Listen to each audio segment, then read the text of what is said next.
Pemirsa dan juga jamaah, seluruh pertanyaan hanya dilayangkan melalui nomor WhatsApp yang tertera di dinding-dinding masjid selama kajian berlangsung dan juga pada kolom komentar pada siaran langsung. Kami mengingatkan bagi jamaah yang membawa putra-putrinya untuk senantiasa menjaga dan mengawasi putra-putrinya selama berada di Masjid Abdurrahman bin Auf. Dan juga kami mengingatkan jamaah dilarang merekam dalam bentuk video, audio maupun gambar kecuali panitia yang bertugas. Kiranya demikian menjadi informasi dan maklumat dari kami kepada Ustadzuna Ustadz Dr. Firanda Dirja. Kami persilahkan. Bismillahirrahmanirrahim. Assalamualaikum warahmatullahi wabarakatuh. Alhamdulillahi ala ihsani wa syukru lahu ala taufiqihi wa amtinani. Asyhadu an la ilaha illallah wahdahu la syarika lahu ta'ziman li sya'ni wa asyhadu anna Muhammadan abduhu wa rasuluhu da'ila ridwani. Allahumma salli alaihi wa ala alihi wa ashabihi wa ikhwani. Hadirin dan hadirat yang dirahmati oleh Allah Subhanahu wa taala. Pada kesempatan kali ini kita melanjutkan bahasan kita tentang Ghazwah dan Sariyah dan Ba'ats. Sebagaimana telah lalu kita sampaikan, Ghazwah yaitu jika Nabi ikut serta langsung, adapun Sariyah jika Nabi tidak ikut serta, dan dari Sariyah terkadang ada utusan kecil namanya Ba'ats. Ghazwah jamaknya Ghazawat, Sariyah jamaknya Saraya, Ba'ats utusan jamaknya Bu'uts. Ada beberapa peperangan baik Ghazwah atau Sariyah atau Ba'ats sebelum perang Badar Al-Kubra. Pada pertemuan lalu telah kita bahas tentang Ghazwatul Abwa atau Ghazwat Waddan, dan ini terjadi pada bulan Safar 2 Hijriyah. Dan hasilnya adalah Nabi berdamai dengan Bani Dhamrah. Pimpinan mereka adalah Majdi bin Amr Ad-Dhamri. Majdi bin Amr Ad-Dhamri. Setelah itu nanti ada Ba'tsu Hamzah. Hamzah bin Abdul Muttalib paman Nabi. Nabi kemudian kirim beliau dengan 30 pasukan ya, yang semuanya bertunggangan, semuanya dari Muhajirin, Ke arah mana? Ke wilayah namanya Siful Bahri. Siful Bahri yaitu dekat kota Al-Ais. Melawan Abu Jahal dengan pasukan sekitar 300 orang. Tetapi tidak terjadi peperangan karena Majdi yang di sini tadi yang berdamai dengan kaum muslimin, ternyata dia juga berdamai dengan Quraisy. Sehingga Majdi ini menjadi penengah antara kaum muslimin dengan kaum Quraisy sehingga tidak terjadi peperangan ya. Saya bacakan qala rahimahullah, berkata Al-Imam Ibnu Katsir, ba'tsu Hamzah radhiyallahu anhu thumma ba'atha ammahu Hamzata fi 30 rakiban. Kemudian Nabi mengutus pamannya Hamzah dengan 30 pasukan minal muhajirin, semuanya dari kaum muhajirin ya. Laisa fihim ansari, tidak seorang pun dari pasukan tersebut satu ansari. Ila sifil bahar, ke daerah namanya Sifil Bahri, yaitu Sif artinya pinggiran pantai. Ila Abi Jahal, di situ ada Abu Jahal bin Hisham, Waraq bin ma'ahu Zuha 300, sekitar 300 pasukan. Fahala bainahum Majdi bin Amr Ad-Dhamri, kemudian ada seorang namanya Majdi bin Amr menghalangi peperangan di antara kaum muslimin dan kaum musyrikin. Al-mutaqaddim li'annahu kana muwadi'an lil fariqain, karena dia ada perjanjian damai antara kaum muslimin ketika Ghazwat Al-Abwa, buat perjanjian damai dengan Nabi, dan dia juga sebelumnya ada perjanjian damai dengan Quraisy sehingga dia menjadi penengah ya. Baik, Siful Bahar, kalau kita kira-kira demikian bisa melihat, kelihatan tidak? Itu Madinah ya.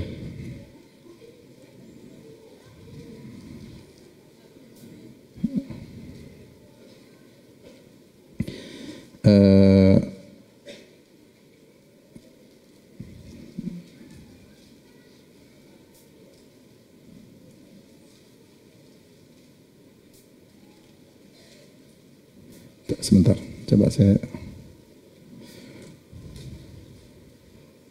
biar kita tahu apa namanya, kira-kira seperti apa areanya, jauhnya. Al-Ais. Oke, ini.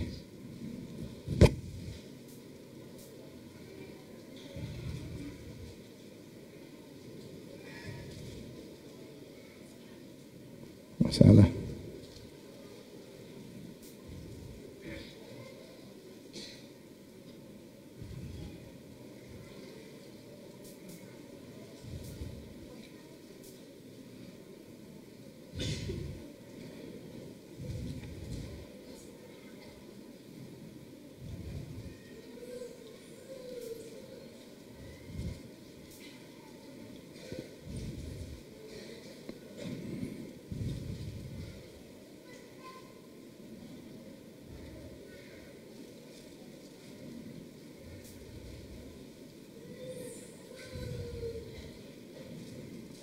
Jadi daerah dekat Yambo ya. Ini mungkin apa namanya? Ya, ya benar ini. Jadi Rasulullah mengutus Sifil Bahri itu daerah sekitar sini. Perhatikan Madinah di tengah-tengah, kelihatan ya? Di tengah-tengah Madinah. Terus yang warna merah ini daerah Al-Ais, ada kota Al-Ais sekitar sini, dekat Yambo di atasnya lagi. Ini sudah ratusan kilo ya. Jadi Rasulullah kirim pasukan ke arah Sifil Bahar untuk mencegah Abu Jahal. Abu Jahal datang dari mana? Abu Jahal datang dari atas. Dia dari Syam. Dia Syam, dari arah atas Syam menuju mana? Menuju Mekah. Ya, menuju Mekah ya. Mana Mekah sini enggak kelihatan. Nah, ini Mekah. Mekah dari atas dia akan melewati menuju Mekah lewat pinggiran pantai. Maka dia melewati daerah Al-Ais di situ. Situlah Rasulullah mengirim pasukan Hamzah menuju Sifil Bahar, areal situ. Dan ini jaraknya cukup jauh. Tujuannya apa? Untuk memperingatkan kepada mereka bagaimana kaum muslimin sudah memiliki kekuatan ya untuk siap bertempur dengan mereka. Dan subhanallah ketika itu Abu Jahal punya pasukan banyak, ya, hampir 300 orang. Sementara Hamzah hanya 30 orang. Dan Hamzah ini yang pernah mukul kepala siapa? Abu Jahal ketika di Mekah, ketika Abu Jahal mencaci maki Nabi SAW, maka Hamzah pun datang masuk ketemu Abu Jahal, kemudian dia pukul pakai busur panah, mukul kepada Abu Jahal, dan gara-gara itu dia pun masuk Islam karena tidak terima ponakannya dicaci maki oleh Abu Jahal. Hampir terjadi peperangan, tapi kemudian tidak jadi karena Majdi bin Amr Ad-Dhamri menghalangi peperangan tersebut. Tetapi apa akibatnya? Peringatan kepada Quraisy bahwa mereka dalam bahaya, bahwasanya jalur perdagangan mereka sudah mulai dicegat oleh kaum muslimin. Karena antara kaum muslimin dengan Quraisy terjadi peperangan. Sejak mereka di Mekah, mereka diusir, dibunuh, kemudian disuruh pergi, dan kaum muslimin kabur, harta mereka diambil. Maka sejak itu sudah terjadi peperangan, dan sah-sah saja ketika peperangan saling membunuh, apalagi hanya sekedar mengambil harta. Taib. Ini perang yang kedua. Perang yang ketiga, Ba'tsu Ubaidah ibn al-Harith ibn al-Muttalib. Ya, Ubaidah ibn al-Harith ibn al-Muttalib juga dari keluarga Nabi sallallahu alaihi wasallam, ya. Kata Ibnu Katsir, wa ba'atha Ubaidah bin al-Harith bin al-Muttalib fi Rabi'il Akhir fi 60 atau 80 rakiban. Di Rabi'il Akhir maka Rasulullah mengirim pasukan perang dipimpin oleh Ubaidah ibn al-Harith ibn al-Muttalib dalam 60 atau 80 pasukan. Minal muhajirin, semuanya juga muhajirin. Karena yang jadi masalah bukan Ansar, yang jadi masalah apa? Kaum muhajirin.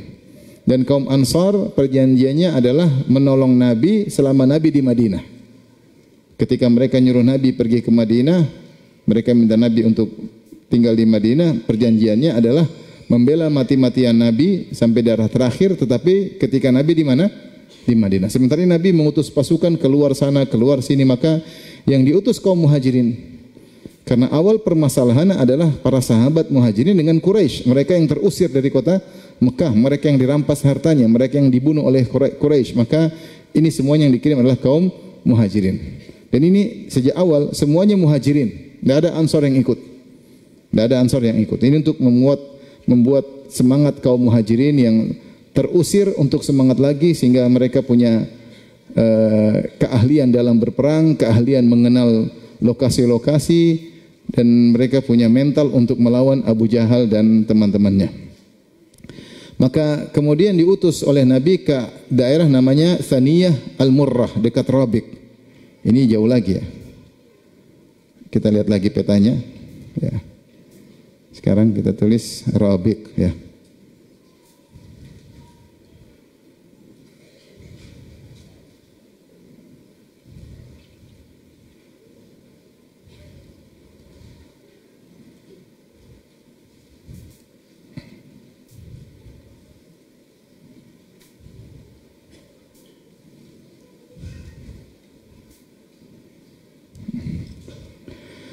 Oke, ini kira-kira. Jadi kalau tadi ke arah utara, sekarang ke arah selatan. Ya, menuju ke tengah antara Mekah dengan Madinah. Ini Madinah, ini Mekah. Sini Rabiq, kira-kira daerah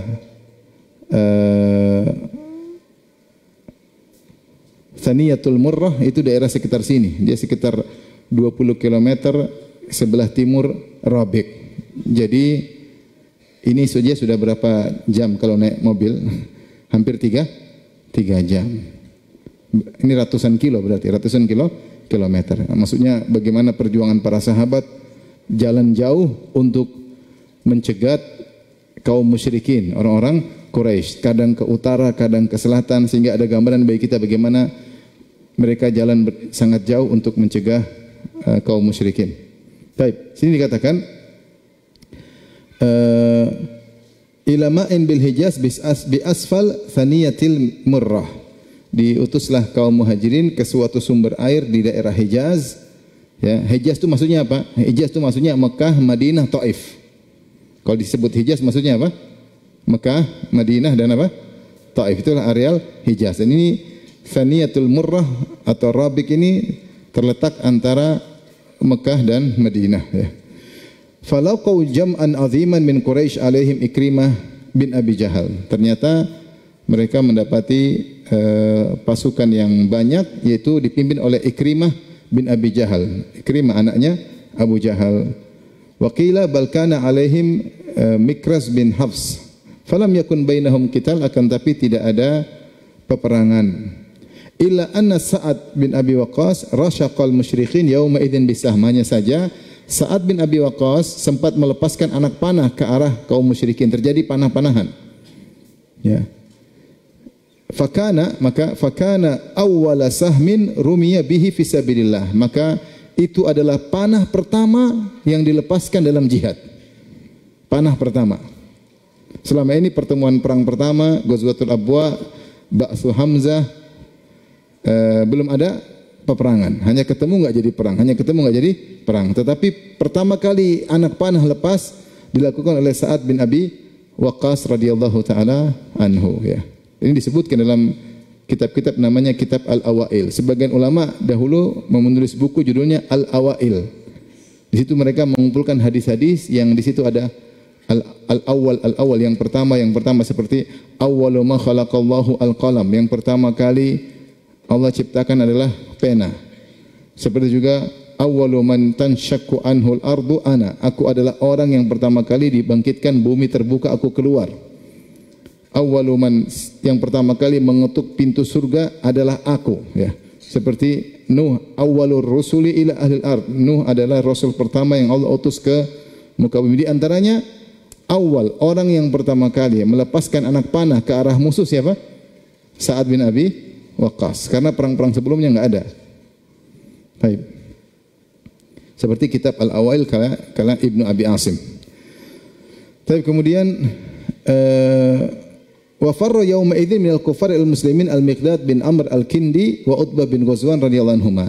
Ada dua orang yang kabur, yaitu Al-Miqdad bin Amr al-Kindi. Ini yang pertama. Yang kedua Utbah bin Ghazwan. Mereka ini tidak sempat hijrah dan mereka mungkin tertahan sehingga mereka pura-pura gabung dengan kaum musyrikin. Ketika mereka bertemu dengan pasukan kaum musyrikin, berkesempatan bagi mereka, maka mereka pun kabur bergabung dengan pasukan kaum muslimin. Mereka tinggalkan kaum musyrikin. Fakana hadhanil ba'thani awwala rayatin aqadaha Rasulullah sallallahu alaihi wasallam. Maka dua utusan ini, yaitu Hamzah, Ba'tsu Hamzah atau Ba'tsu Ubaidah, disebut Ba'tsu Hamzah karena Hamzah sebagai pemimpinnya, Disebut Ba'su Ubaidah karena Ubaidah sebagai pemimpinnya adalah bendera pertama, bendera peperangan yang Rasulullah SAW pasang ya kepada kedua pasukan perang tersebut.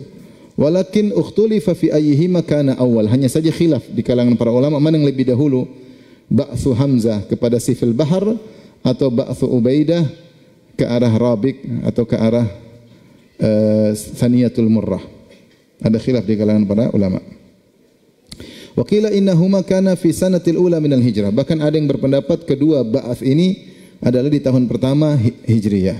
Wa huwa qaulu Ibnu Jarir At-Tabari wallahu taala alam. Ini pendapat Ibnu Jarir At-Tabari ya, wallahu taala a'lam bishawab. Baik. Kita lanjutkan.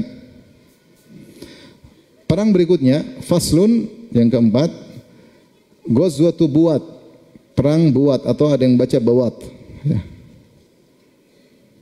Ghazwatu Buat yaitu pada Rabiul Akhir tahun 2 Hijriyah ke arah Buat, namun tidak ada peperangan. Buat ini terletak dekat Gunung Radwa di dekat Yambu, dekat Jabal Radwa di area Yambu. Kaum musyrikin sekitar 100 orang bersama mereka Umayyah bin Khalaf Al-Jumahi dan membawa 2.500 ekor onta. Sama, mereka dari Syam. Mereka selalu kan berdagang dari Syam, kafilah dagang nanti balik ke Mekah lewat Madinah, entah lewat Yambo, lewat pesisir, lewat Ais, lewat pesisir. Ya, dicegat oleh kaum muslimin. Kali ini yang bawa kafilah dagang adalah Umayyah bin Khalaf. Siapa Umayyah bin Khalaf? Al-Jumahi yang nyiksa Bilal. Majikannya siapa? Bilal. Dan 100 orang, sementara ada onta sekitar 2.500, itu harta yang banyak. Kaum muslimin 200 orang semuanya muhajirin, semuanya muhajirin. Baik, kita jelaskan lagi. Daerah Buat, saya tulis.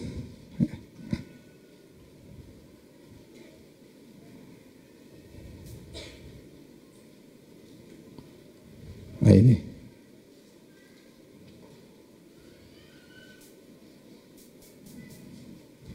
Nah, inilah areal Radwa kira-kira ya. Dari Madinah ke arah Radwa, itu di pesisir. Jadi sementara mereka datang dari atas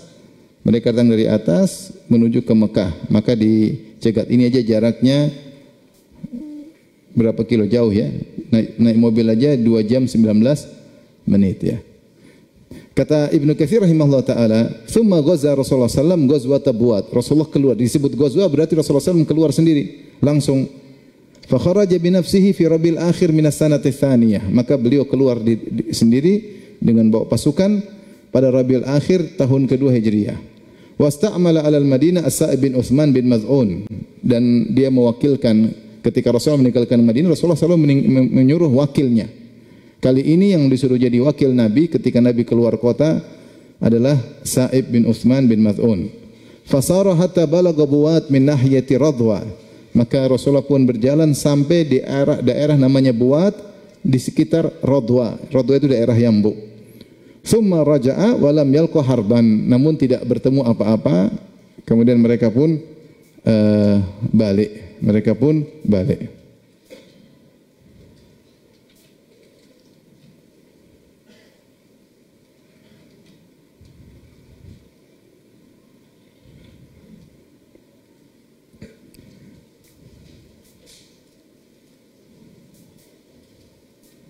Disebutkan bahwasanya ada pasukan yang lewat yaitu dari Umayyah bin Khalaf Al-Jumahi, namun tidak bertemu. Rasulullah tidak mendapati mereka, dan dia berarti berhasil lolos. Padahal bawa onta yang banyak 2.500 ya. Kemudian pasukan cuma 100, namun tidak terjadi pertemuan ya. Kemudian ghazwah berikutnya disebut ghazwah Al-Ushairah atau Al-Usairah atau Al-Ushairah, 3 nama ya.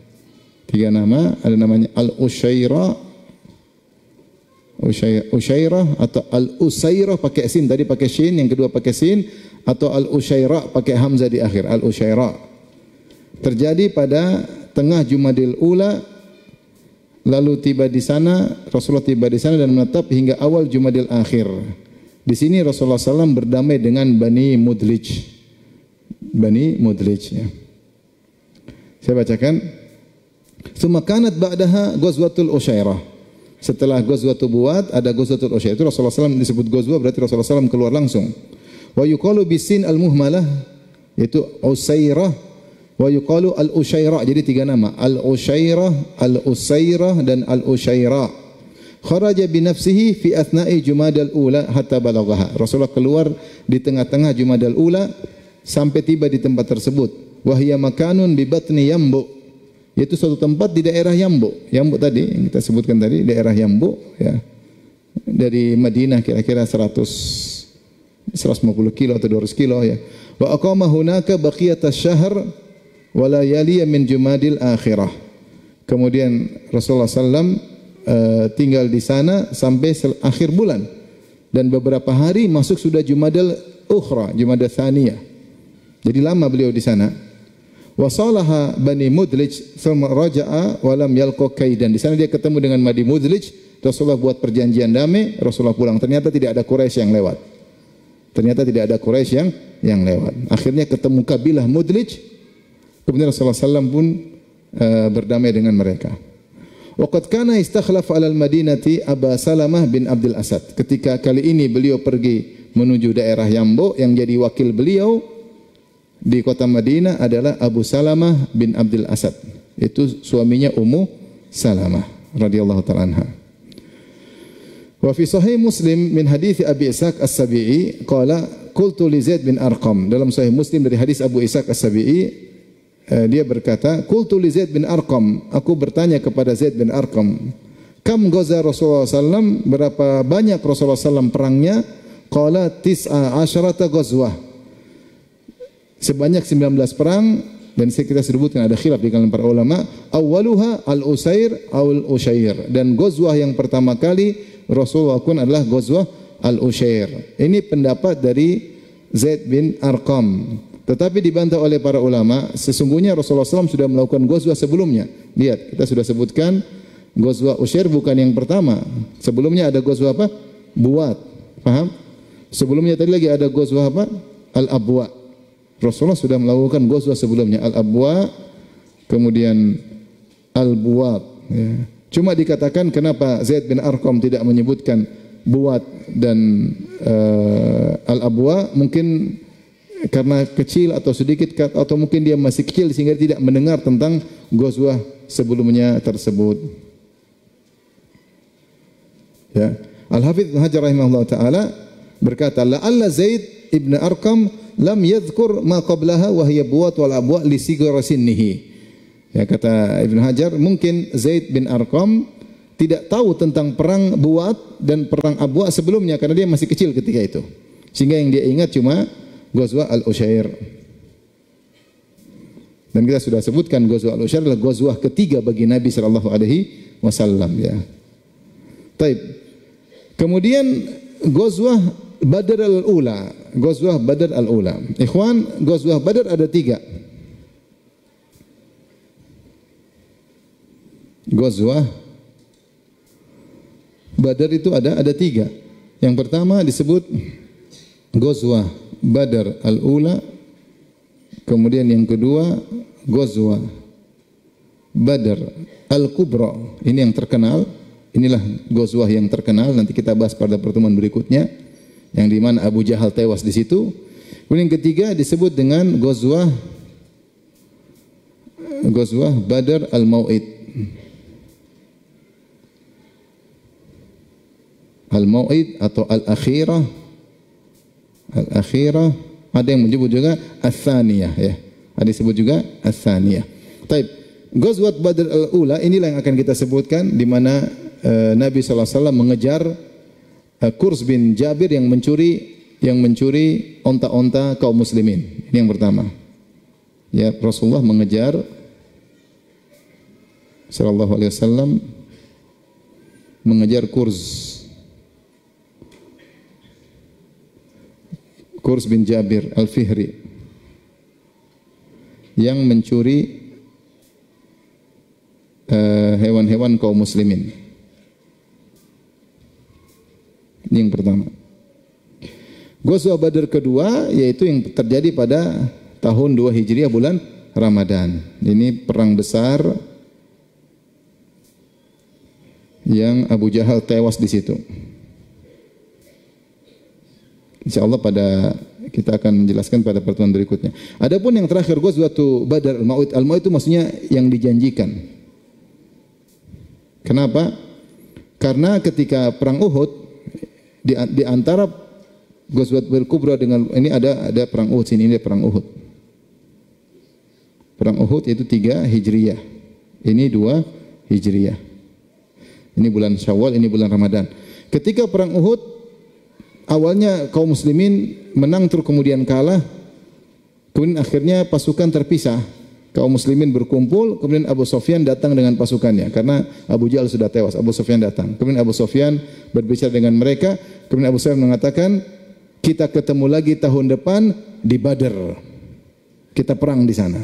Kata Nabi, "Na'am, kita ketemu tahun depan." Jadi mereka sempat kalah di Badar, kemudian kaum musyrikin menang di Uhud. Mereka ingin mengembalikan kemenangan lagi di perang di Badar lagi.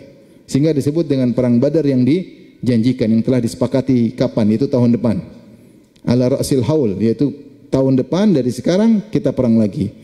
Namun ini tidak terjadi. Perang Badar yang ketiga ini tidak terjadi karena Abu Sufyan mundur, akhirnya tidak mau perang ya. Dia bilang ini musim kemarau, tidak pantas untuk perang, enggak usahlah. Mungkin dia takut ya. Tapi Ghazwatul Badar itu ada 3. Nah, sekarang kita bahas yang pertama. Jadi yang kedua, ini yang ketiga. Faham, ikhwan? Baik. Sabar belajar sejarah, harus sabar ya. Biar kita ngerti, biar lengkap ya, biar lengkap. Ini pun sudah saya singkat-singkat ya. Baik. Adapun karena Ibnu Katsir rahimahullah membuat kitab Fusul ini dia ringkas, dia tidak detail-detail. Dia ringkas ya. Kalau kita yang ringkas saja sudah enggak sabar, gimana baca yang apa? Detail ya. Ya kita belajar sirah ini berpahala. Kita ngerti tentang perjuangan para sahabat, berapa mereka jalan ke sana, mereka jalan ke sini jauh. Terkadang ada peperangan, terkadang enggak ada peperangan. Sampai terjadi perang Badar. Baik. Summa kharaja ba'daha binahwin min asyrat ayyam. Setelah itu Rasulullah SAW setelah sekitar 10 hari setelah pulang dari Ghazwat Usyairah, yaitu di Jumadil Ukhra, setelah 10 hari pulang, kemudian Rasulullah SAW pergi ke Badar al-Ula. Badar al-Ula. Wa dzalika anna Kurs bin Jabir al-Fihri aghara ala sarhil Madinah fatalabahu. Karena Kurs bin Jabir al-Fihri mencuri hewan-hewan kaum muslimin, onta-onta dan kambing-kambing dia curi. Fatalabahu, kemudian dia bawa Rasulullah kejar dia. Fabalagha wadiyan yuqalu lahu Safwan fi nahyati Badar. Akhirnya Rasulullah sampai di suatu lembah namanya Safwan di dekat Badar. Wa fafatahu Kurs, dan ternyata Rasulullah tidak berhasil menangkap siapa? Kurs, kabur dia. Faraja'a, akhirnya Rasulullah SAW pulang. Wa qad kana istakhlafa 'ala al-Madinah Zaid bin Harithah. Ketika Nabi pergi ke Badar untuk mengejar Kurs, Rasulullah mewakilkan Zaid bin Harithah sebagai wakil beliau di mana? Di kota Madinah. Jadi kebiasaan Nabi demikian, kalau beliau keluar kota pasti ada wakilnya yang mengurus urusan di kota Madinah. Ya. Kemudian berikutnya yang ketujuh, ba'tsu Sa'ad bin Abi Waqqas.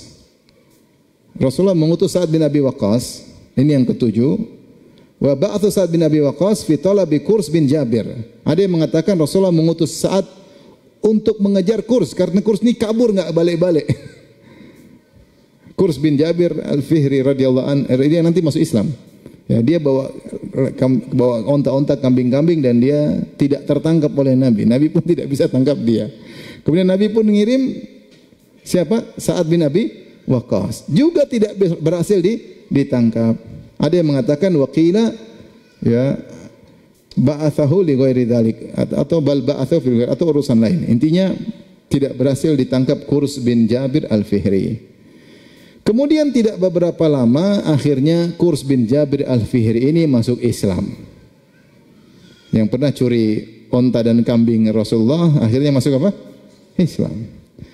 Kemudian ada kejadian yang hebat namanya Qissatul Uraniyin. Kisah tentang sekelompok orang yang mereka masuk Islam, kemudian mereka tinggal di kota Madinah, mereka belajar bersama Nabi. Fajtawul Madinah, ternyata mereka tidak kuat tinggal di kota Madinah karena Madinah itu kalau tinggal di kota Madinah biasanya kena demam, istilahnya malaria gampangannya. Kalau pergi Papua pasti kena malaria dulu ya. Sekarang mungkin sudah enggak ada kali ya. Tapi saya enggak tahu dulu orang kalau ke Papua pasti kena apa? Malaria. Dulu demikian juga siapa yang tinggal di Madinah biasanya kena demam dan tidak kuat. Dan mereka ini kena demam. Ketika mereka kena demam, akhirnya mereka bilang mau tidak kuat, Rasulullah kasih nasihat untuk berobat. Fa amarahum an yashrabu min abwalil ibil ya wa albaniha. Maka Rasulullah menyuruh mereka untuk minum dari susu onta dan kencing onta. Pergilah orang-orang ini menuju tempat kambing-kambing dan onta-onta kaum muslimin. Itu kambing-kambing sedekah, onta-onta sedekah yang akan dibagikan kepada kaum muslimin. Ternyata apa yang mereka lakukan? Mereka murtad. Orang-orang ini murtad. Jadi mereka minum dulu, minum susu, minum kencing, mereka sembuh. Mereka murtad, mereka bunuh penggembala-penggembala kambing, mereka siksa. Setelah itu mereka bawa lari kambing dan onta-onta tersebut. Kurang ajar tidak? Kurang ajar. Sudah dikasih kencing onta, sudah sembuh, mereka kabur dan mereka bunuh, mereka siksa. Subhanallah, Rasulullah pun suruh orang kejar mereka. Siapa yang disuruh? Yang disuruh Kurz, yang pernah juga mencuri kambing. Karena yang diutus jagoan pasti ketangkap. Akhirnya ketangkap. Karena dia ahli. Oh ya, dulu mencuri larinya kemana dia ngerti. Mereka tidak bisa kabur, ketangkap oleh Kurz bin Jabir al-Fihri. Artinya mereka dibunuh oleh Rasulullah sallallahu alaihi wasallam. Maksudnya menakjubkan. Dia dulu mencuri, sekarang suruh kejar tangkap pencuri. Itulah kisah Kurz bin Jabir al-Fihri radhiyallahu taala anhu ya. Dan Rasulullah pandai dalam memilih siapa yang bisa milih. Dulu kau saya kejar enggak dapat, sekarang kau kejar mereka. Baik. Ini perang yang ke-7 dari sebelum perang Badar. Terakhir perang ke-8 Ba'ath. Jadi dari apa namanya? Dari Ghazwah dan Ba'ath. Ya, tadi kita urutkan, pertama kita ingat lagi ya. Pertama Ghazwat Al-Abwa. Kemudian Ba'athu Hamzah, utusan Hamzah. Kemudian utusan Ubaidah ibn al-Harith ibn al-Muttalib. Kemudian setelah itu ada Ghazwah Buat, kemudian Ghazwah Usyairah, kemudian Ghazwat Badar al-Ula, kemudian utusan Sa'ad bin Abi Waqqas. Yang ke-8 sekarang adalah Ba'ath Abdullah bin Jahshin. Abdullah bin Jahshin. Ini heboh, kali ini heboh ya.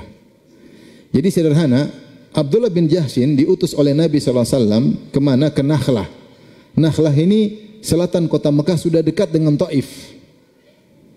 Berarti dari Madinah sudah jauh, 500-an kilo ke arah ini, dikirim jauh sekali.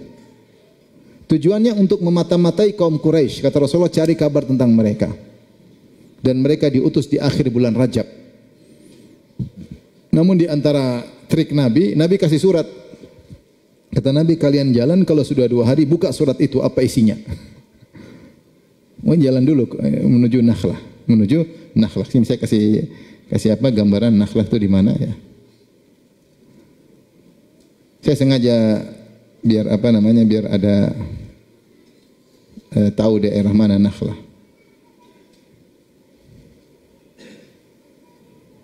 Sekitar sini Nakhlah.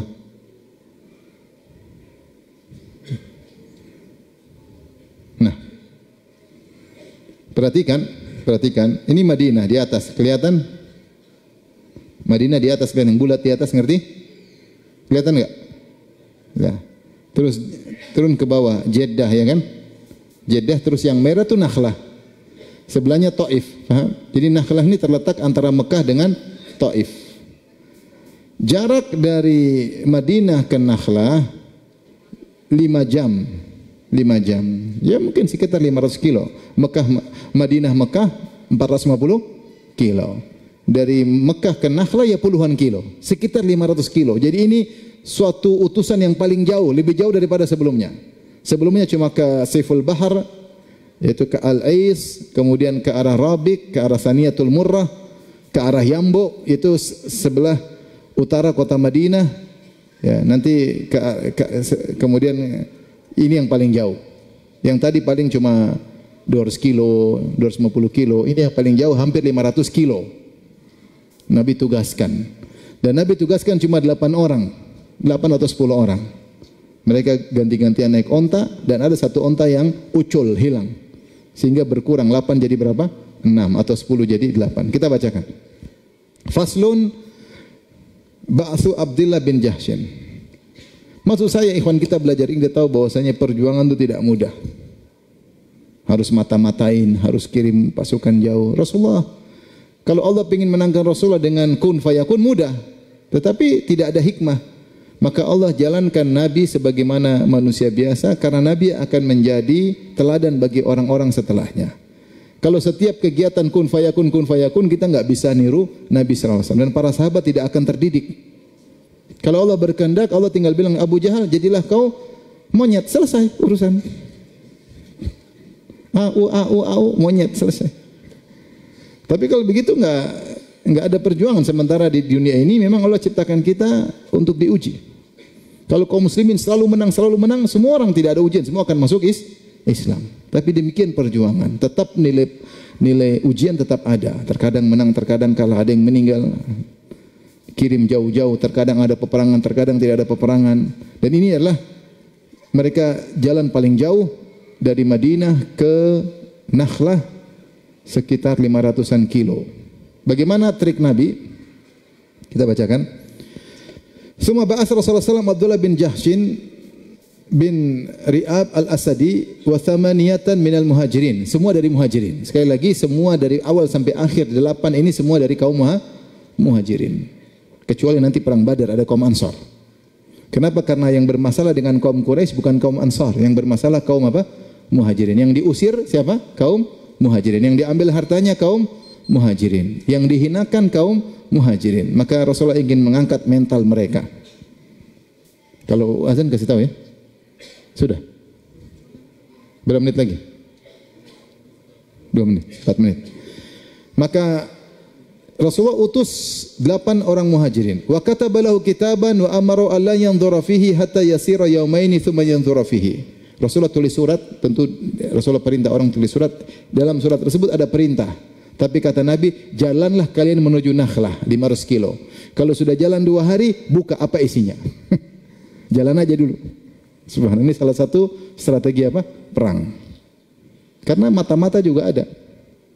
Berita-berita yang Rasulullah perintahkan mungkin ada yang sampaikan ke Abu Jahal. Maka berangkatlah mereka. Wala yukrihu ahadan min ashabi fafa'ala. Ya. Kata Rasulullah, buka. Kalau kau sudah buka, jangan kau paksa anak buahmu. Wahai Abdullah bin Jahshin. Pokoknya lihat perintah, jangan pernah paksa anak buahmu. Setelah mereka berjalan 2 hari, walamma fatahal kitab wajada fihi, dia buka tulisan surat dari Nabi, ternyata perintahnya. Apa kata Nabi? Idza nadharta fi kitabi hadza famdhi hatta tanzila Nakhlah baina Makkah wa Taif. Jadi Rasulullah suruh jalan aja ke arah selatan. Dari utara turun ke arah selatan. Setelah 2 hari berjalan baru ditentukan tujuannya mana. Tujuannya pun tidak diketahui. Jalan arah ke selatan. Sudah 2 hari berjalan ke arah selatan, buka. Ketika dibuka ternyata kata Rasulullah, kalau kau baca tulisanku ini, berjalanlah terus engkau menuju Nakhlah yang terletak antara Mekah dengan Taif. Jauh kali. Lebih jauh dari Mekah. Dan ini sudah mendekati markasnya Abu Jahal. Abu Jahal markasnya di mana? Di Mekah. Abu Jahal tempat ngumpulnya di mana? Pinggir Ka'bah. Tempat mainnya di mana? Pinggir Ka'bah. Kita aja susah ke Ka'bah, Abu Jahal dulu mainnya dekat Ka'bah. Terus fatarassad biha Quraisyan. Dari situ kau mata-matailah Quraisy. Wa ta'allam lana min akhbarihim. Kau cari-cari berita, mata-matai Quraisy dan kabarkanlah kepada kami tentang kabar mereka. Jadi 8 orang ini ditugaskan jadi mata-mata. Faqala sam'an wa ta'atan. Kata Abdullah bin Jahshin, aku mendengar dan aku taat. Wa akhbaru ashabahu bidzalik. Dan sebagaimana perintah Nabi, tidak boleh paksa anggota 8 orang yang dipaksa. Maka dia pun kabarkan kepada pasukannya, wa bi annahu la yastakrihuhum, dan dia tidak akan maksa mereka untuk ikut. Faman ahaba syahada falyanhad. Wa man karihal maut falyarji. Kata dia, siapa yang ingin mati syahid, bayangkan. Siapa yang ingin mati syahid, berangkat. Yang tidak mau mati, balik. So, jadi mereka sudah siap mati. Subhanallah. Wa amma ana fanahidun. Adapun saya mau cari mati, saya mau jalan. Akhirnya famadha qulum, semuanya akhirnya jalan. Semuanya akhirnya apa? Jalan cari syahadah. Azan dulu.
La ilaha illallah Muhammad sallallahu alaihi wasallam.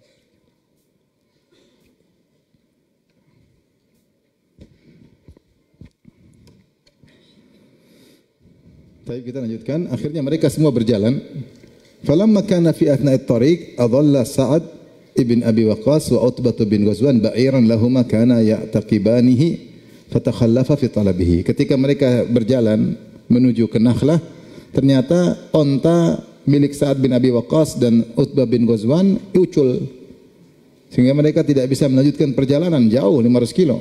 Akhirnya mereka sibuk cari onta mereka, akhirnya mereka tidak melanjutkan perjalanan. Jadi tinggal berapa orang? Tadi 8 sama pemimpin, sekarang tinggal berapa? 6 sama 1, 7. Tinggal 7. Fanafada Abdullah bin Jahshan hatta nazala bin Nakhlah. Adapun Abdullah bin Jahshan jalan terus sampai di Nakhlah. Setelah sampai tujuan, ternyata famarrat bihi airun li Quraisyin tahmilu zabiban wa uduman wa tijaratan. Ternyata bertemu dengan kafilah dagang Quraisy membawa zabib, yaitu kismis, kulit samak, udum, dan barang-barang dagangan. Ya tentu barang dagangan yang banyak. Ghanimah, banyak ini. Banyak, ini bisa jadi ghanimah. Dan subhanallah mereka ternyata cuma dikawal 4 orang. Yaitu Amr bin Hadrami, Uthman wa Naufal ibn Abdullah bin al-Mughirah, wal Hakam bin Kaisan maula bin al-Mughirah. 4 orang. Amr bin Hadrami, Naufal bin Abdullah bin Mughirah, kakak beradik, Uthman bin Abdullah bin Mughirah, 2 kakak beradik, dan Al-Hakam bin Kaisan maula ibn Banil Mughirah. Maula maksudnya budak dulu dimerdekakan oleh Banil Mughirah. Banil Mughirah kabilah Banil Mughirah memerdekakan seseorang, orang itu nanti disebut dengan maulahum, maulanya mereka.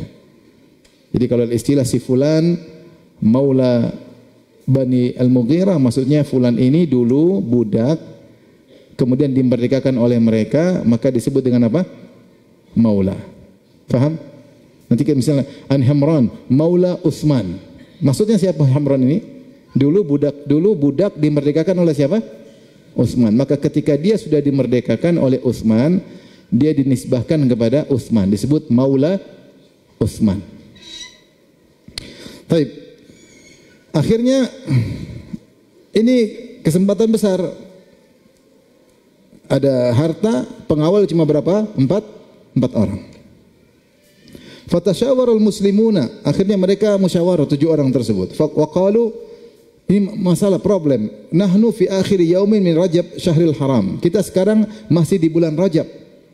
Dan ini hari terakhir bulan Rajab. Bulan haram ada berapa? Ada Asyhurul Hurum, ada 4.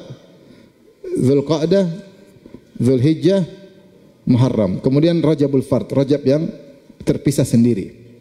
Ya. Rajab terpisah sendiri. Habis Rajab bulan apa? Sya'ban, Ramadan. Baik. Sementara ini hari terakhir, seandainya mereka lewat sudah masuk bulan Sya'ban, diperangi enggak apa-apa. Sementara sekarang ini kafilah dagang lewat di akhir bulan Rajab, hari terakhir, dan kita tahu kode etik di antara mereka tidak boleh perang kalau bulan apa? Haram. Akhirnya mereka diskusi. Kata mereka, fa in qatalnahum intahakna asy-syahrul haram. Kalau kita perangi mereka, kita melanggar peraturan bulan haram. Wa in taraknahumul lailata dakhalul haram. Tapi kalau kita biarin mereka, mereka akan masuk di kota Mekah, di tanah haram. Enggak bisa lagi. Terus bagaimana? Ya udah, kita perangi aja. Sumattafaqu ala mulaqatihim. Akhirnya, yaudah kita perangi. Udahlah. Melanggar, biarin aja. Akhirnya mereka melanggar. Farama ahadum Amr bin Hadrami faqatalahu. Akhirnya Amr bin Hadrami dipanah mati. Wa asaru Utsman wal Hakam. Utsman dan Hakam ditawan. Adapun Naufal bin Abdullah ibn al-Mughirah kabur. Ya. Wa aflata Naufal. Thumma qadimu bil air wal asirain qad azalu min dzalikal al-khumus. Kemudian mereka bawa ghanimah ini kepada Nabi dan sudah dipisahkan 1/5 untuk Allah dan Rasulnya. Fakanat awwala ghanimatin fil Islam, maka ini adalah ghanimah pertama dalam Islam. Dari 7 perang sebelumnya enggak ada apa? Ghanimah. Ini ghanimah pertama, tapi ghanimah pelanggaran. Masalahnya ghanimah pelanggaran. Ya. Kemudian wa awwalu asir fil Islam, dan 2 orang ini juga tawanan pertama dalam apa? Sejarah Islam. Illa anna Rasulullah SAW angkara alaih ma fa'alu. Hanya Rasulullah saja, Rasulullah ingkari, kenapa kalian perang bulan haram? Waqad kanu mujtahidin fima sana'u, dan mereka beristihad karena mereka enggak mungkin nanya Nabi, enggak ada WhatsApp ketika itu. Ini gimana depan ketinggalin, repot, kalau dapat lumayan. Sudah 7 kali perang enggak ada hasil. Ini lumayan depan mata. Ngapain kita biarin? Akhirnya mereka beristihad karena enggak mungkin bertanya ketika itu, jarak 500 kilo. Akhirnya Rasulullah ingkari. Akhirnya hebohlah Quraisy. Nah, ini untuk mencela kaum muslimin. Nah, lihat kaum muslimin, Muhammad melanggar bulan apa? Haram. Wastadda ta'annutu Quraisyin wa inkaruhum dzalika. Maka semakin kencang mereka mengingkari, mereka nyinyir, mereka menghina. Wa qalu, mereka berkata orang-orang Quraisy, Muhammad qad ahalla syahral haram. Muhammad telah menghalalkan bulan haram. Padahal bukan Rasul yang bikin, anak buahnya. Maka Allah Subhanahu wa taala menurunkan ayat membela kaum muslimin. Kata Allah Subhanahu wa taala, yas'alunaka 'anil syahril harami qitalin fi. Mereka bertanya kepada engkau wahai Rasulullah tentang berperang di bulan haram. Maka Allah sebut ini salah. Kata Allah, qul qitalun fihi kabir. Katakanlah kepada mereka berperang di bulan haram adalah dosa besar. Tidak boleh, melanggar kode etik. Kita semua sepakat bulan haram harus berhenti, tidak boleh perang. Tetapi kata Allah, wasaddun an sabilillah, tetapi menghalangi orang dari jalan Allah. Wa kufrun bihi, dan kufur kepada Allah, musyrik. Wal masjidil haram, dan menghalangi orang dari menuju Masjidil Haram. Para sahabat tidak bisa umrah. Wa ikhraju ahlihi minhu, dan mengeluarkan penghuni tanah haram, diusir, yaitu muhajirin. Akbaru indallah, lebih besar daripada hanya sekadar berperang di bulan haram. Yaitu Allah bantah kalian kaum Quraisy nyinyir, lupa kesalahan kalian lebih parah. Kalian bunuh sahabat di tanah haram. Kalian rampas harta mereka di tanah haram. Kalian usir mereka dari Mekah, dari tanah haram. Kalian menghalangi orang untuk bisa tawaf, bisa umrah, kalian larang. Ini semua lebih buruk daripada kesalahan. Tapi Allah sebutkan itu salah. Apa yang dilakukan oleh pasukan Abdullah bin Jahshin adalah salah ketika berperang di bulan haram. Maka kata Ibnu Katsir, yaqulu subhana hadzal ladzi waqa'a wa in kana khata'an li anna al-qital fi syahril haram kabirun 'inda Allah illa anna ma antum alaihi ayyuhal musyrikun min as-saddi an sabilillah wal kufri bihi wa bil masjidil haram wa ikhraji Muhammadin wa ashabil ladzina hum ahlul masjidil haram fil haqiqati akbar 'inda Allah min al-qital fi syahril haram. Benar kata Allah, perbuatan para sahabat salah, tetapi apa yang kalian lakukan wahai kaum musyrikin, kufur kepada Allah, melarang orang dari jalan Allah, menghalang orang dari jalan menuju Masjidil Haram, mengeluarkan penghuni tanah haram, yaitu Rasulullah dan para sahabatnya, pada hakikatnya lebih besar dosanya di sisi Allah.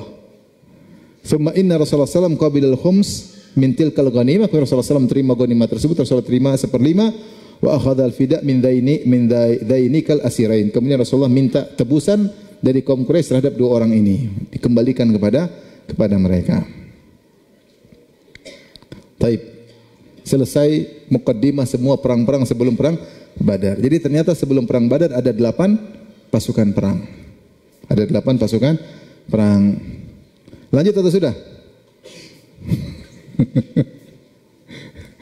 Lanjut atau sudah? Lanjut sedikit ya. Nanti 1 bulan sekali enggak habis-habis. Mungkin entah sampai mati bisa selesai enggak, wallahu alam. Kita lanjut. Lanjut aja ya. Sedikit. Faslun, fasal berikutnya. Sebelum kita masuk perang Badar pada pertemuan berikutnya, tahwilul kiblati wa fardhis siyam, tentang tahwilul kiblah, perubahan kiblat dari Masjidil Aqsa ke Masjidil Haram, wa fardhus siyam, dan kewajiban berpuasa. Kata Ibnu Katsir, wa fi Sya'ban min hadhihi sanah, di bulan Sya'ban pada tahun kedua Hijriyah, huwilatil kiblatu min Baitul Maqdis ilal Ka'bah. Berubahlah kiblat dari Baitul Maqdis menuju Ka'bah. Wa dzalika ala ra'si 16 syahran min maqdamihi al-Madinah. Dan ini sejak 16 bulan sejak Nabi datang ke kota Madinah.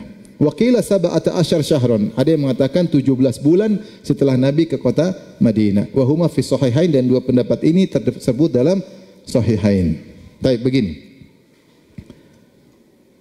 Jadi Nabi ketika di Mekah. ketika Nabi di Madinah. Ketika Nabi di Mekah, Nabi sudah sholat nggak? Sholat nggak? Sholat. Ini utara. Ini utara. Ketika Nabi di Mekah, kiblat di Baitul Maqdis, di mana? Di Masjid Aqsa.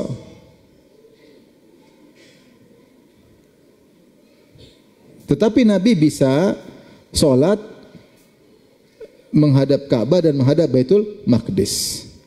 Masjid Aqsa di mana? Di utara. Di utara.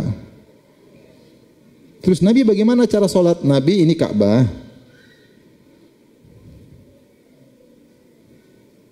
Ya. Ini pintu apa? Ka'bah. Antum sebelah mana ini? Baik.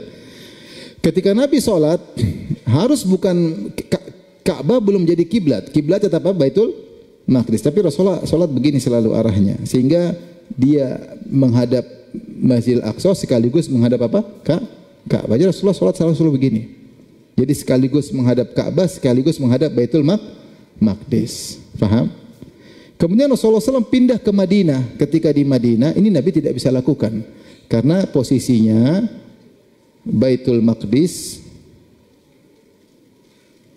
kemudian Madinah, kemudian Mekah. Nah, repot, Nabi tidak bisa hadap dua sekalian, sehingga Nabi terpaksa hadap ke Baitul Maqdis.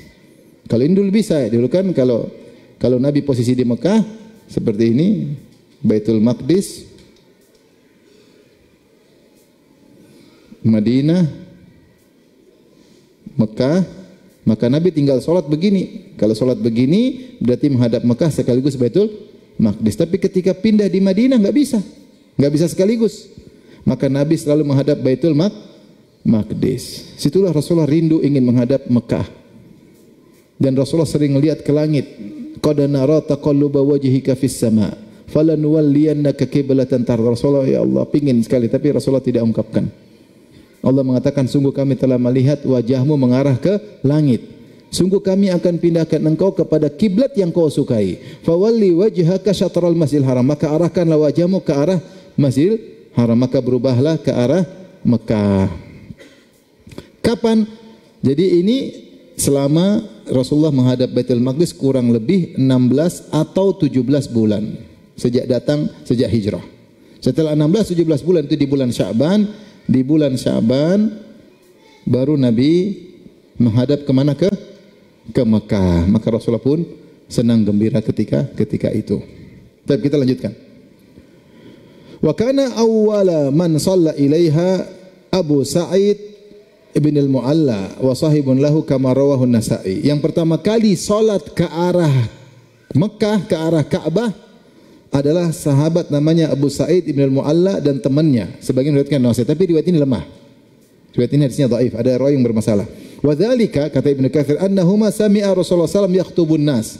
Suatu hari mereka berdua menghadiri khutbah Nabi. Rasulullah sedang berkhutbah.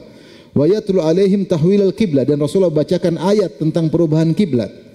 Fawalli wajhaka syatral Masjidil Haram. Ya. Fawallu wujuhakum syatrah. Arahkanlah wajah kalian ke arah Ka'bah. Maka kata Abu Sa'id bin al-Mu'alla, faqultu li sahibi, aku katakan kepada kawanku, ta'al nusalli rak'ataini. Kita salat 2 rakaat, ayo segera salat hadap Ka'bah. Sebelum Nabi. Nabi masih ceramah, dia sudah langsung kita salat duluan. Fanakuna awwala man shalla ilaiha, maka kita berdua yang pertama kali salat menghadap Ka'bah. Fatawaraina wa shallaina ilaiha, maka kami pun diam-diam sembunyi lalu kami salat menghadap Ka'bah. Thumma nazala Rasulullah sallallahu alaihi wasallam fa shalla bin nasi dhuhra yauma idzin. Kemudian Rasulullah sallallahu turun, kemudian salat zuhur menghadap kiblat Ka'bah ketika itu. Tapi ini hadisnya apa? Dhaif. Ibnu Hajar rahimahullah, seingat saya pernah tulis dalam buku bekal haji.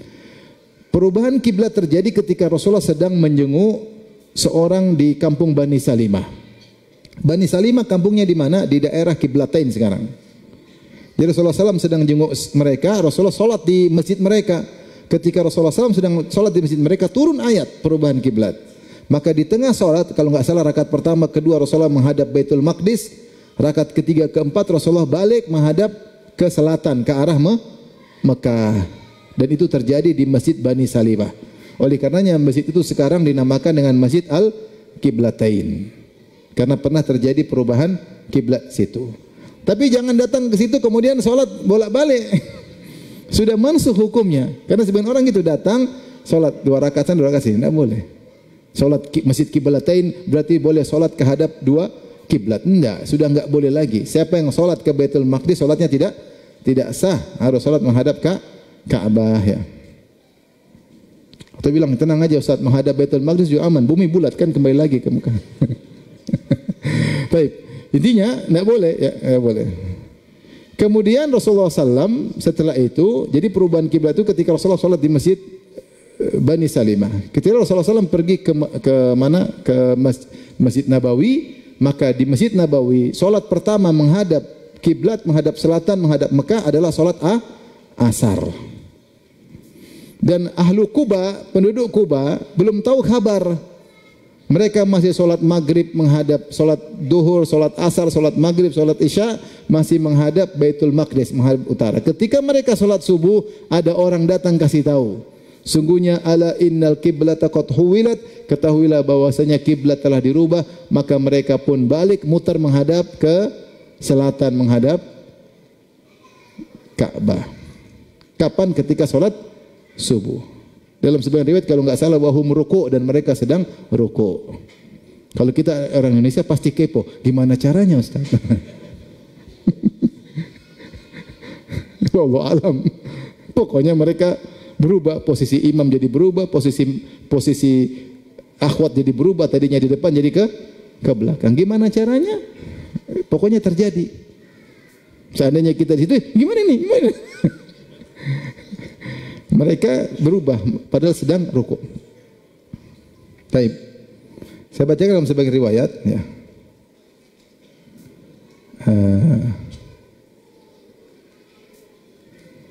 Kata Anas bin Malik dalam Sahih Muslim,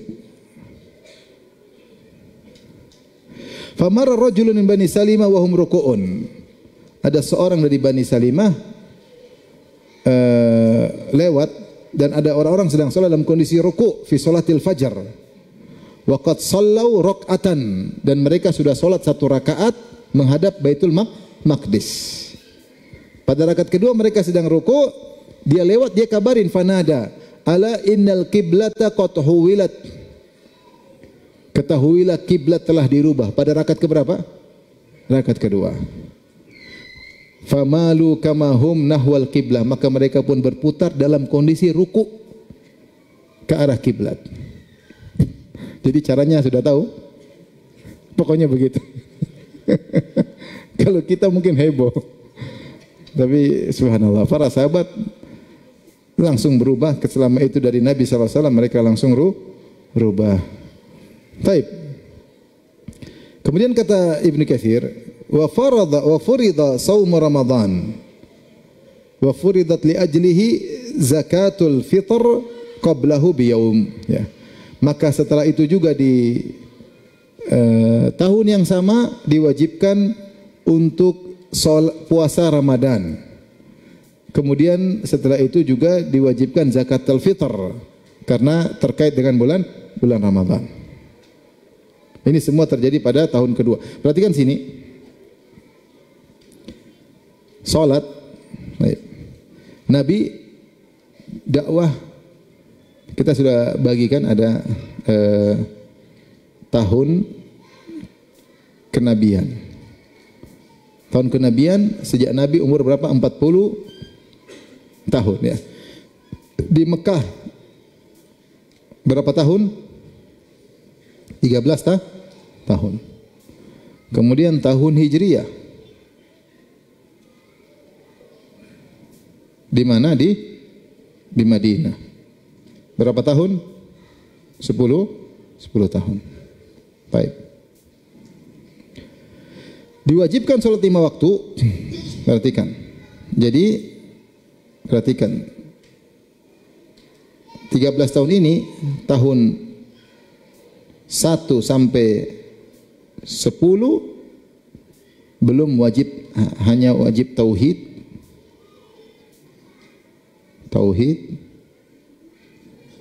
belum wajib sholat 5 waktu.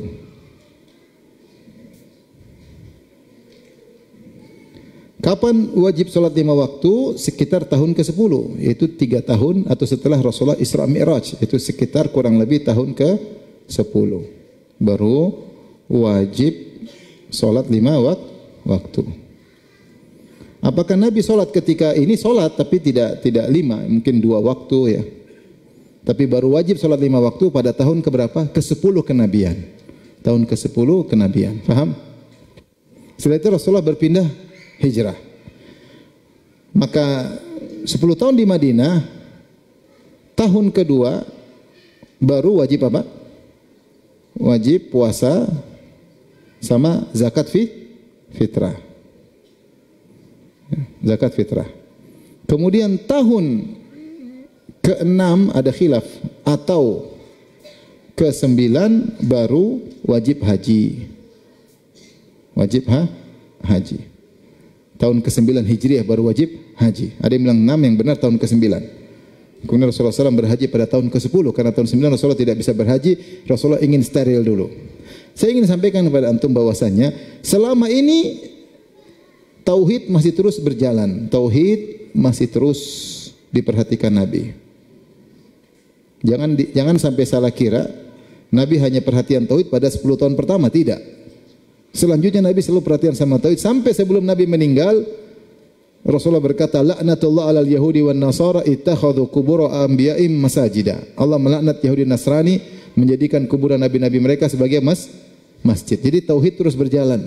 Tetapi perhatikan, selama 10 tahun pertama tentang apa? Akidah, tentang tauhid. Tahun ke-10 atau tahun ke-11 ya, kalau kita bilang tahun ke-11, tahun ke-11 baru wajib sholat 5 waktu. Terus Rasulullah tahun 11, tahun 12, tahun 13, kemudian tahun Hijriah pertama, tahun ke-5 tahun berikutnya atau 4 tahun berikutnya baru wajib puasa dan zakat apa? Fitrah. Rukun Islam berikutnya. Terus sampai tahun ke-9 baru wajib apa? Haji. Dan selama ini pun tauhid tetap menemani, tetapi mau saya 10 tahun pertama tauhid, meskipun belum puasa, belum zakat, yang penting tauhid. Ini menunjukkan pentingnya tauhid. Meskipun belum salat 5 waktu. Kemudian ada orang datang hajian, ketika di Ka'bah dia mengatakan, "Ya Husain, ya Husain. Madat ya Husain, pertolonganmu wahai Husain." Syirik ketika hajian. Ketika hajian dia berdoa kepada wali-wali mayat-mayat. Apa bandingannya? Maksud saya apa bandingannya? Haji dengan tauhid. Dan kita berhaji untuk mentauhidkan Allah Subhanahu wa taala. Oleh karena kita mengatakan labbaik Allahumma labbaik, kepada Engkau lah kami memenuhi panggilan-Mu ya Allah. Kita menyembelih karena Allah Subhanahu wa taala. Ini malah ketika hajian sebagian orang terjerumus dalam apa? Kesyirikan. Maka ini perkara yang menyedihkan. Tapi maksud saya ingin menjelaskan bagaimana pentingnya tauhid. Tapi demikian saja, ikhwan dan akhwat yang rahmati Allah Subhanahu wa taala, kajian kita. Insyaallah pertemuan berikutnya kita masuk dalam perang Badar Al-Kubra atau perang Badar yang kedua. Baik, kita buka tanya jawab.